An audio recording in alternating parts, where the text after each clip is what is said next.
Hello everyone, how are you all. I hope आप सभी अच्छे होंगे। और जैसा कि आप सभी बच्चों का रिक्वेस्ट है कि सर अभी फ़िलहाल बोर्ड का एग्ज़ाम आ गया है, तो सर कुछ ऐसे एमसीक्यूज़ बनाए जाए जो हमारे बोर्ड में भी वो क्वेश्चन इंपॉर्टेंट हो। तो मैं कुछ ऐसे क्वेश्चंस लेके आया हूँ जो बार बार बोर्ड के एग्ज़ाम में रिपीट हो रहे हैं। इवन ये क्वेश्चंस पेपर ना सिर्फ आपके बोर्ड के, इवन कहूँ तो स्टेट बोर्ड में भी क्वेश्चंस इंपॉर्टेंट है। अगर हम किसी कंपटीशन एग्ज़ाम में देखें जो साइंस से रिलेटेड हो, चाहे वो केवीएस हो, एनबीएस हो, डीएसएसबी, सीटेट, सारे कंपटीशन एग्ज़ाम में जहाँ पे साइंस पूछा जाता है, और ये टोटल क्लास 10 का, स्पेशली क्लास 10 के जो इम्पोर्टेंट चैप्टर है और उसके इम्पोर्टेंट क्वेश्चन जो बार बार रिपीट होते हैं, उन सभी क्वेश्चंस को मैं ये लेके आया हूँ। तो चलो स्टार्ट करते। तो इसमें सबसे पहला क्वेश्चन अगर हम देखें तो यहाँ पे कह रहा है the reaction of hydrogen gas with oxygen gas to form water is an example of. तो उसमें आप लोग देख रहे हो कौन सा ऑप्शन आप लोगों को लग रहा है। देखिए, combination reaction, redox, exothermic, all of the above कहा गया इसमें। तो आपको ये समझना पड़ेगा कि अगर हम देखें, अगर हम हाइड्रोजन का कंबाइन करें ऑक्सीजन के साथ, ठीक है बच्चों, तो क्या बनेगा आपको ये देखना पड़ेगा। तो वाटर बनाना है, क्या बनाना है, वाटर। आप देख रहे हो, तो हम यहाँ पे बनाएंगे H2O। हालांकि थोड़ा अगर हम रिएक्शंस को बैलेंस करें तो अगर यहाँ 2 लगाएंगे तो ये 2 हमारे वाटर बन जा रहा है। तो ये किस प्रकार का रिएक्शन है आप लोग गैस कर सकते हो। ये कम्बिनेशन रिएक्शन हो जाएगा बच्चों, ठीक। दूसरा रिएक्शन अगर हम देखेंगे, डिजोल्विंग ऑफ शुगर कहा गया, कह रहे हैं dissolving of sugar is an example of. अब आपको ये देखना है कि अगर शुगर को यानी चीनी को अगर हम पानी में घोलते हैं यानी और वो शुगर डिजोल्व हो रहा है तो किस प्रकार का परिवर्तन है और किस प्रकार के परिवर्तन का उदाहरण है। जैसे आप देख रहे हो यहाँ पे ऑप्शन है फिजिकल, केमिकल, रिडॉक्स और नॉन ऑफ द अबव। तो ये भौतिक परिवर्तन आपको दिखेगा, क्योंकि अगर आप ध्यान से देखोगे कि ये हमारे पास क्या है, मान लीजिए वाटर है और इसमें हम शुगर ऐड करते हैं। इसमें अगर हम शुगर ऐड करते हैं और वो क्या होगा, डिजोल्व, यानी शुगर के जो पार्टिकल वो घुल जाएगा। तो घुलेगा तो आपको शुगर के क्रिस्टल जो है वो आपको क्रिस्टल जो है टूटते हुए दिखेंगे, यानी उसमें घुलते हुए दिखेंगे। तो आप समझ सकते हो कि ये कैसा चेंज हो जाएगा, फिजिकल चेंज हो जाएगा। उसके बाद हम नेक्स्ट क्वेश्चन को मूव करते हैं। देखो क्या क्या, calcium phosphate is present in tooth enamel it's nature. तो आपको ये समझना पड़ेगा जो कैल्शियम फॉस्फेट है यहाँ पे बोला गया, अगर हम इसकी फॉर्मूला लिखने की कोशिश करें, कुछ ये इसकी फॉर्मूला हो जाएगा कैल्शियम फॉस्फेट का, और इस कैल्शियम फॉस्फेट का नेचर आपसे पूछा गया है। तो आपको ये पता होना चाहिए जो हमारा टूथ है यानी दांत की हम बात करिए तो दांत हमारा, एक तो सबसे पहले बात दांतों में कैल्शियम होता है, साथ में फॉस्फेट भी होता है। तो ये तो एक पता चलेगा कि मेटल हमारे दांतों में कौन सा तत्व उपस्थित होता है, तो आप ये कैल्शियम और फॉस्फेट कह सकते हैं। साथ ही साथ ये पूछा जाएगा इसका नेचर कैसा होगा। हमेशा याद रखना हमारे दांतों का जो नेचर है, या कैल्शियम जो फॉस्फेट यहाँ पे इसका जो नेचर है बेटा, ये बेसिक इन नेचर है। हिंदी में कह सकता हूँ ये क्षारीय है। किसी बच्चों को कोई चीज़ अगर लग रहा है इंग्लिश ज़्यादा है तो वो पूछ सकता है, इवन ये हिंदी में बोला, ये अम्लीय है होगा, ठीक है। दूसरा क्वेश्चन कहा गया जो अमोनियम, नेक्स्ट क्वेश्चन गया क्वेश्चन नंबर 4 देखेंगे, कह रहे अमोनियम सल्फेट, यानी अगर हम देखें NH4 का होल टॉइस भी कर सकते हैं, ये हमारा अमोनियम सल्फेट हो गया है, ठीक है। कहीं कहीं इसको NH4SO3 भी लिखा जा सकता है, पर ऐसा नहीं होगा, ये वाला फॉर्मूला ज़्यादा बेटर है।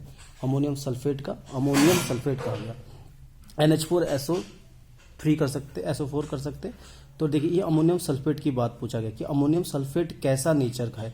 सेम क्वेश्चन अगर देखा जाए, बट यहाँ पे देखो बेसिक, एसिडिक, न्यूट्रल और कॉम्प्लेक्स ये करके पूछा गया।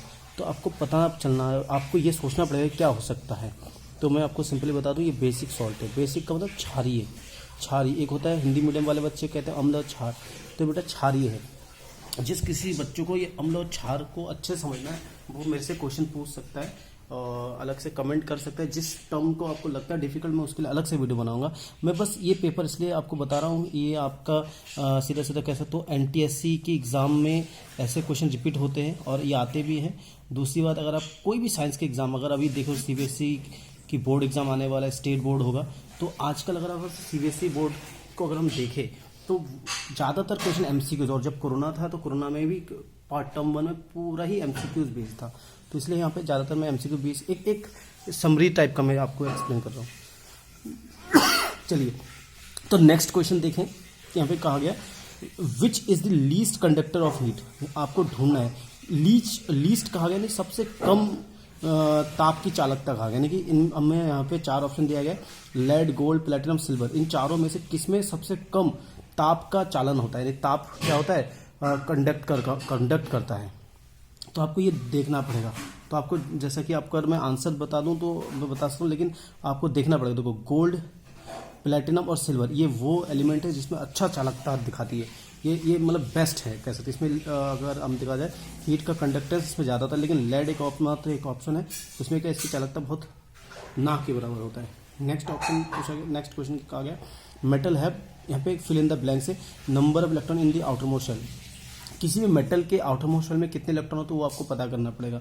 तो जैसा कि आपको पता होना चाहिए मेटल का मतलब क्या होता है। एक अगर आप पीरियोडिक टेबल को स्टडी करोगे, पीरियोडिक टेबल में अगर आप देखोगे इधर आपका एच ब्लॉक होता है, इधर आपका पी ब्लॉक होता है, ठीक है। और यहाँ पे बीच में जो होता है बेटा आपका डी ब्लॉक होता है, डी ब्लॉक होता है, और नीचे आपका एफ ब्लॉक एलिमेंट होता है। तो जो भी बेसिकली जो एच ब्लॉक के जो एलिमेंट होते हैं, जो एच ब्लॉक के एलिमेंट होते हैं वो मेटल होते हैं। और एच ब्लॉक में अगर देखोगे ना तो इसमें दो ग्रुप होते हैं। एच ब्लॉक में कुछ दो ग्रुप होते हैं, ये इधर आपका ग्रुप फर्स्ट और यहाँ ग्रुप टू। और अगर ग्रुप वन को अगर देखोगे तो उसके वैलेंस शेल में एक इलेक्ट्रॉन होता है। अगर इसका एग्जांपल जैसे मान लो इसका फर्स्ट में हाइड्रोजन की बात करें, हाइड्रोजन का एटॉमिक नंबर 1 है तो इसका वैलेंस शेल में एक इलेक्ट्रॉन होगा।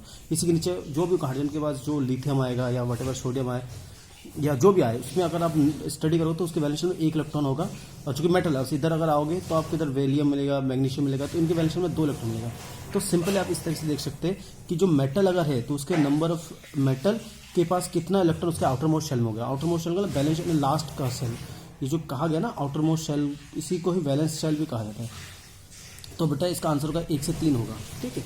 नेक्स्ट क्वेश्चन पूछा जा रहा है आपसे, नेक्स्ट क्वेश्चन आपसे पूछा जाए कि C3H8 जो होता है वो कह रहे हैं होमोलोगस सीरीज है, किसके होमोलोगस। अगर आप ध्यान से देखोगे ये तो सिंपल है। मान लो कि CH3 है, C2H6 है, C3H8 है।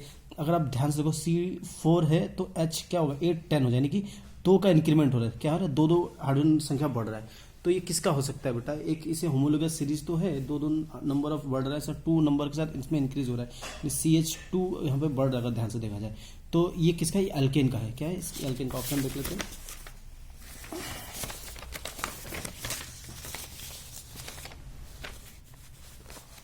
चलिए तो इसका सही ऑप्शन क्या होगा बेटा, एल्केन इसका सही आंसर हो जाएगा। क्या आंसर है इसका, एल्केन्स हो जाएगा। नेक्स्ट क्वेश्चन देखो आप लोग, नेक्स्ट क्वेश्चन आप देख सकते हैं। नेक्स्ट क्वेश्चन क्या पूछा देखिए यहाँ पे आप लोग पढ़ सकते हैं hydrocarbon should have maximum how many carbon atom show isomerism. तो आपको ये पता होना चाहिए कि अब एक प्रश्न आता है कि सर ये आइसोमरिज्म क्या होता है, आइसोमर क्या होता है। कई बच्चों ने मेरे को पर्सनली ये क्वेश्चन पूछा था, फोन करके भी पूछा था।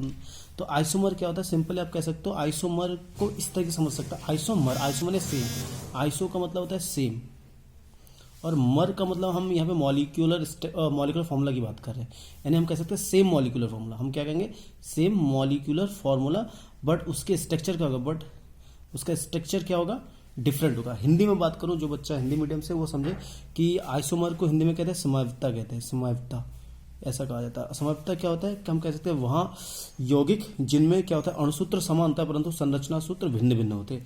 यानी कि अब हाइड्रोकार्बन होता है, यानी कि जैसे अगर आपने एल्केन अल्काइन देखे सब हाइड्रोकार्बन है, तो हमें ऐसे हाइड्रोकार्बन ढूंढना है जिसमें क्या कहा गया है, हाइड्रोकार्बन शुड है मिनिमम कम से कम how many carbon atom show the isomer, यानी कम से कम कितना कार्बन होना चाहिए उसको आइसोमर शो करने के लिए, यानी कि समवायिकता दिखाने के लिए। तो आपको पता होना चाहिए बेटा इसका 4 आंसर होगा, यानी कार्बन की संख्या कितना होना चाहिए, C4 होना चाहिए।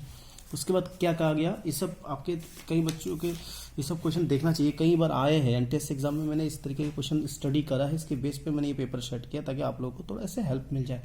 तो लास्ट तक बेटा वीडियो जरूर देखिएगा क्योंकि इससे आप ही को फायदा होना है। और अगर कई बच्चे क्या है इसको हेडफोन लगा के फोन को लगा के साइड में आंख बंद करके भी इसको देखेंगे ना, सुनते रहेंगे, तब भी उनको फायदा मिलेगा। तो देखो यहाँ पे क्या कहा गया, अब पढ़ते यहाँ पे द लॉ, यहाँ पे ही लिख गया है द लॉ होगा बेटा,